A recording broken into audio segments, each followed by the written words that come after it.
तू काय करतोयस? मी माझ्या सायन्स प्रोजेक्टसाठी संगणकात काय आहे ते जाणून घेण्याचा प्रयत्न करतोय. पण खूप गोंधळ होत आहे. हार्डवेअर, सॉफ्टवेअर, खूप छोटे पार्ट्स आहेत. अरे हार्डवेअर आणि सॉफ्टवेअर समजून घेणं म्हणजे संगणकाची शरीररचना शिकणं. मी तुला ते सोपं करून सांगतो. मस्त. मला हा प्रकल्प उत्तम करायचा आहे. संगणक हे दोन मुख्य भागांमुळे एक टीम सारखं असतं, हार्डवेअर आणि सॉफ्टवेअर. चल ते कसं काम करतं हे समजून घेऊया. तर हार्डवेअर म्हणजे काय? हार्डवेअर म्हणजे संगणकावरील सर्व काही जे तू स्पर्श करू शकतोस, जसं की कीबोर्ड, माऊस किंवा स्क्रीन. तर हार्डवेअर म्हणजे संगणकाचं शरीर आहे का? अगदी बरोबर. ते सर्व भौतिक काम करतं. सॉफ्टवेअर म्हणजे काय? सॉफ्टवेअर म्हणजे संगणकाचा मेंदू. ते हार्डवेअरला काय करायचं हे सांगतो.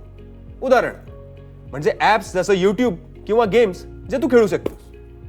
हार्डवेअर आणि सॉफ्टवेअर एकत्र कसे काम करतात? कल्पना कर की तू कीबोर्डवर एक की प्रेस करतोयस काहीतरी टाईप करण्यासाठी.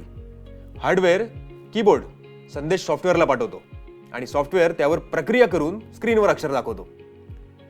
तर ते एकमेकांशी टीममेट सारखं काम करतात का? हो, अगदी बरोबर. ते एकत्रितपणे काम करून गोष्टी पूर्ण करतात.